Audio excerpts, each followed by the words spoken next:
Let's get some analysis and talk to Michael Franken. He's a retired United States Navy Admiral with nearly 40 years of military service, much of that in the Persian Gulf. Michael, welcome to the program.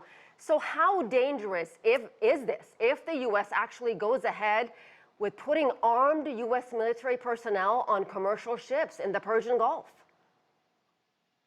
Well, I have a bit of history here. I think to discuss this in a more global manner, we should look back at history. So Iraq invades Iran. Iran then takes the Al-Faw waterway.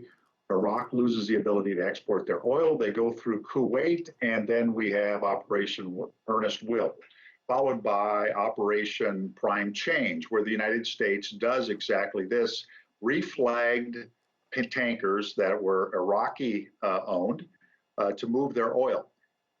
Because at the time, let's be honest, the United States needed the oil, and we were all about free shipping and international trade on the seven seas. But this led ultimately to the worst case of all, is the shoot down of an Iraqi or Iranian airliner, but also the attack on the Stark. There have been mine strikes. Many of these operations I've participated in. And when you consider these operations, you need to go through what I do. I don't mean to belabor this, but the operations, the legality, the mechanics, and the logic behind it all. And in this case, I would say be very careful. So this could actually make things even worse between Iran and the United States, because, Michael, it seems like a recipe for disaster. And in the instances you were mentioning, I think the U.S. was actually escorting, being used as escorts in the Persian Gulf when the crisis with Iraq and Iran was going on. They never had American military personnel, armed personnel, on perhaps, Kuwaiti tankers.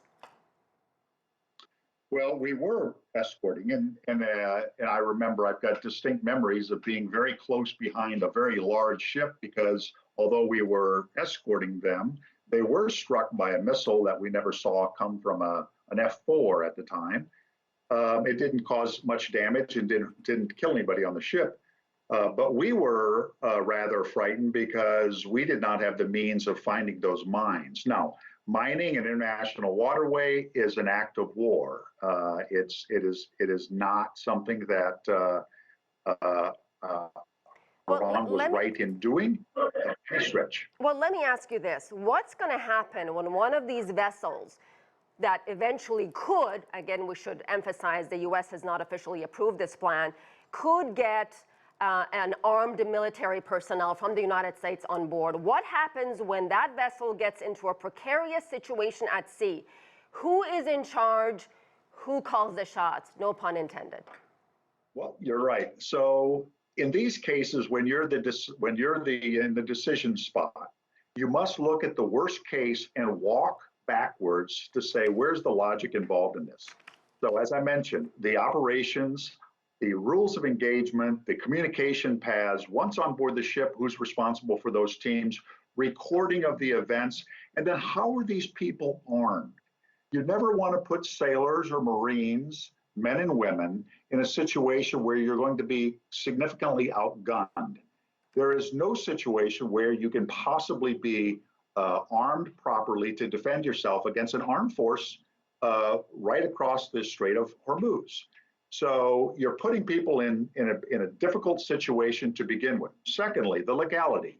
The United States is not a signatory of the International Law of the Sea, UNCLOS, but we did sign the international conventions in 1958. Now, flags of convenience have a very checkered past.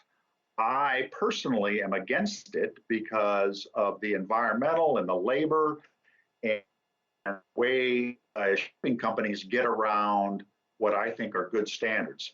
Next, the mechanics. You have to move these soldiers, Marines, Navy personnel between ships. How do you do that? And how do you do that in a non-commercial shipping manner? How do you do it from a cost-effective manner? And how do you do it 24 hours a day? And then how do you not shipping as it is? And the logic behind it, the history of the Gulf War, that led to Kuwait helping the Iraqis, and then the Iraqis invading Kuwait. And that starts that entire process in 1991. And I'm quite familiar with that process because I was deployed then as well. And I know you know the Persian Gulf region is already surrounded by U.S. military facilities. And we have a map we're going to put up so our viewers can see. I want to read you something that Paul Pillar, who's now a professor at Georgetown. He had a 28-year career in the U.S. intelligence community in the United States. I want to read you something that he wrote. He says, with different U.S. policies, this situation could have been avoided. Iran has not intercepted shipping because Iranians have some genetic malice that compels them to do such things. As with many other Iranian policies and actions, the practice is reactive. Your take on that?